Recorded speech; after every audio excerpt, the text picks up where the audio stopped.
On découvre le palmarès 2023 avec d'abord la première catégorie, le Grand Prix RSE.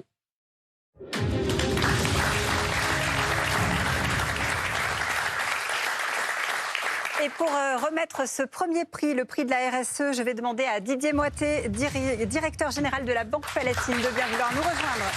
Bonsoir. Bonsoir Didier. Bonsoir. On est ravis de vous retrouver Didier. C'est plaisir. C'est un partenariat qui dure avec BFM Business, qui s'inscrit dans le temps long finalement. C'est assez logique finalement quand on est là pour célébrer les ETI et qu'on est la banque des ETI. Voilà, 6e année consécutive que nous accompagnons ce Grand Prix. On en est très heureux, très fiers, toutes les équipes qui sont là avec nous ce soir et qui ont accompagné d'ailleurs ce Grand Prix tout au long du premier semestre. Vous l'avez dit, ce Grand Prix, c'est d'abord l'occasion pour nous de mettre en valeur ces entreprises qui investissent, qui se développent, qui font grandir la France. Et puis, vous l'avez dit aussi, et là je parle sous le contrôle des membres du jury, ça a été compliqué cette année parce qu'on a des dossiers de grande qualité. Et que ces entreprises, pour ce Grand Prix, comme dans leur quotidien, l'essentiel n'est pas de participer, l'essentiel c'est de gagner. On le disait en introduction, c'est vraiment le socle de notre économie. Les ETI, 5500 entreprises, 3 200 000 employés. C'est incontournable. 3% effectivement en nombre, 25% des emplois. Pour faire court, on vit un moment ETI depuis quelques années. D'ailleurs un peu la création du Grand Prix, avec l'action engagée par le gouvernement de rattrapage industriel, ces sujets de souveraineté, etc. Et il faut évidemment avoir en tête ce que représentent les ETI. Vous l'avez dit en quelques mots, mais surtout en termes d'écart. 5500 ETI, nos grands voisins, l'Allemagne, c'est 12 000. L'Angleterre, 10 000, l'Italie, 8 000.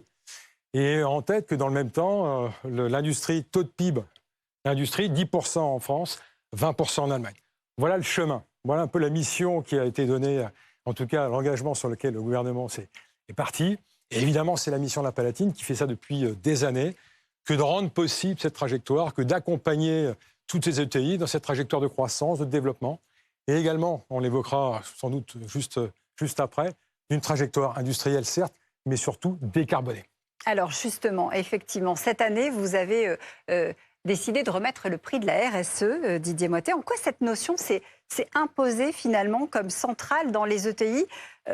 J'ai envie de dire que beaucoup l'avaient probablement déjà dans leur ADN sans le savoir, sans qu'il y ait ces fameuses 3 lettres. Pour 2 grandes raisons. Au-delà du fait que les ETI, comme on le verra encore ce soir, sont exemplaires sur beaucoup de sujets. D'abord, rattrapage industriel. On veut passer de 10 à 15. On ne veut sûrement pas rattraper l'empreinte carbone de nos concurrents. Donc le grand challenge, et c'est le E de RSE, c'est évidemment d'avoir une trajectoire décarbonée. Premier grand défi de nos ETI, transformer leur modèle pour être à la fois au rendez-vous de la croissance et la croissance décarbonée. Et puis ensuite, dans RSE, dans ESG, il n'y a pas que le E d'environnement, il y a aussi le S de social, le G de gouvernance. On est sur des sujets qui renvoient aussi beaucoup à la raison d'être des ETI. Aux valeurs. Rappelons-nous que, et notamment ce soir, une ETI sur 2 est familiale, on est beaucoup dans le temps long. Donc les sujets d'empreinte, les sujets de raison d'être, de mission, et donc de social, donc d'emploi, font partie intégrante des grandes valeurs ETI qu'on porte et qu'on va entendre ce soir. Didier, vous restez avec nous dans un instant le nom du premier lauréat. Je vous rappelle les 3 finalistes dans cette catégorie RSE. l'AE Global Logistics, spécialiste du transport et de la logistique. Excel Industries, spécialiste de la pulvérisation pour l'agriculture et l'industrie. Et Novaxia, spécialiste de l'épargne immobilière à impact. Didier, vous avez une enveloppe. Je vous laisse la décacheter pour nous révéler le nom du tout premier lauréat. Donc le premier lauréat de ce soir, en catégorie RSE, Novaxia.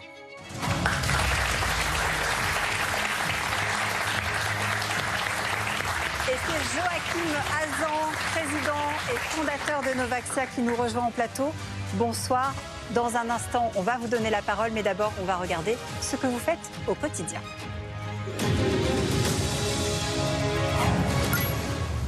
Novaxia, c'est une entreprise de recyclage d'immeubles. On va transformer des vieux bureaux en logements en s'appuyant sur l'épargne de dizaines de milliers de particuliers. Aujourd'hui, on a trop de bureaux, mais on n'a pas assez de logements. Donc l'idée est simple, transformer des vieux bureaux en nouveaux logements. Et ça a une vertu économique, puisque ça va créer de la valeur, ça va créer des euros pour les épargnants. Mais ça a aussi une vertu écologique, puisque au lieu de démolir des immeubles, au lieu de construire sur des terres agricoles ou des forêts, nous allons capitaliser sur l'existant, donner une nouvelle vie à des bâtiments existants. La RSE chez Novaxia, on l'a construit de manière intrinsèque à notre modèle d'activité. On est d'ailleurs devenu la première entreprise à mission du secteur immobilier, avec notamment 3 engagements. Le climat, en moyenne, c'est moins 20% d'économie de CO2 sur une opération de recyclage urbain. La biodiversité, l'année dernière, c'est 100 000 m² de pleine terre qui ont été recréés en France, dans nos opérations. Et enfin, la solidarité, grâce à des tiers-lieux partout sur le territoire. Notre ambition, c'est de continuer à démontrer qu'on peut inventer des nouveaux modèles de croissance qui vont avoir un impact bénéfique sur la société et qui soient également rentables. Premier grand prix de la RSE, grand prix que je vous laisse remettre, Didier, tout de suite à Joachim Félicitations, Hazan. bravo. Merci beaucoup. On se montre un peu la photo. On fera les photos après. Je vous en prie, Joachim. Joachim Hazan, président et fondateur de Novaxia. Vous êtes, on vient de le voir, un expert de l'épargne immobilière à impact. Ce sont des mots qu'on aurait eu du mal à accoler il y a encore quelques années. Totalement. En fait, ça fait 17 ans chez Novaxia. Moi, j'ai créé cette entreprise avec une équipe qui a plus de 17 ans, avec une idée simple, recycler des vieux bureaux en logement. On recycle bien des déchets, on recycle bien les téléphones portables, on recycle bien des vêtements. Et pourquoi on ne recyclerait pas des vieux immeubles? D'autant que cette démarche, elle est RSE par nature, intrinsèquement. Rendez-vous compte, on a trop de bureaux, beaucoup trop de bureaux, des millions de mètres carrés de bureaux. On n'a pas assez de logements, pénurie de logements qui s'aggrave, on le voit tous les jours actuellement. Et tout ça sous fond de prise de conscience écologique. Donc l'idée d'associer les épargnants, des dizaines de milliers d'épargnants, de leur proposer d'investir dans des vieux bureaux qui sont des passoires thermiques, qui sont obsolètes, vacantes, et de leur donner une nouvelle vie pour les transformer en logements, ça permet de créer actuellement 25 000 logements en cours de fabrication. Ça permet de réintroduire de la biodiversité, de la nature en ville, près de 100 000 m². Ça permet d'associer des dizaines de milliers d'épargnants, autour de 600 millions d'euros qui ont été levés. Et ça permet également de prêter des bâtiments qui sont vacants pour pouvoir avoir un impact sur des associations, sur des gens qui sont dans la rue, à qui on prête des bâtiments avant qu'ils soient transformés. Donc notre activité, elle est RSE. Je me suis reconnu dans les propos tout à l'heure de faire de la RSE depuis l'origine, sans le savoir, mais nous le savions, puisque maintenant nous le faisons savoir. Mais comment est-ce que vous avez eu l'intuition? Parce que là, ça paraît une évidence, mais il fallait penser que ce virage-là était possible pour ce secteur-là. Totalement. Eh bien, l'idée à nouveau, c'est de la vie quotidienne, c'est de me dire que de voir tous ces immeubles de bureaux qui sont vacants, de voir que le mot recyclage, lorsqu'on l'a inventé chez Novaxia il y a quelques années, on nous a dit mais finalement recycler c'est un terme qui n'est pas un joli terme, utiliser un autre terme, renouvellement urbain, transformation urbaine, mais nous voulions choisir un terme qui parlait au plus grand nombre. Donc une fois que nous avons mobilisé des épargnants, nous avons aussi convaincu des assureurs vie qui étaient réticents. On a eu un petit coup de pouce du destin dans l'accélération de notre croissance.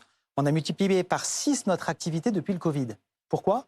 Puisque avec le Covid, le télétravail, eh bien, il y a eu beaucoup plus de personnes qui travaillaient de chez eux, 30% de bureaux en moins, de demandes de bureaux en moins, et les assureurs vie nous ont dit on vous suit et on va référencer vos fonds, votre méthodologie dans l'assurance vie, et on est passé de viser quelques centaines d'épargnants à viser les 42 millions de Français qui ont un contrat d'assurance vie. En quelques mots, c'est quoi la prochaine étape? Comment est-ce que vous pouvez aller encore plus loin dans cet engagement?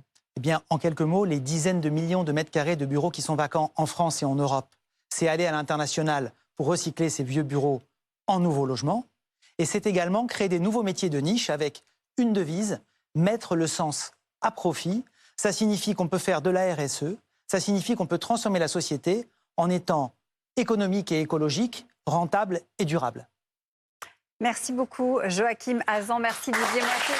On vous laisse regagner la coulisse.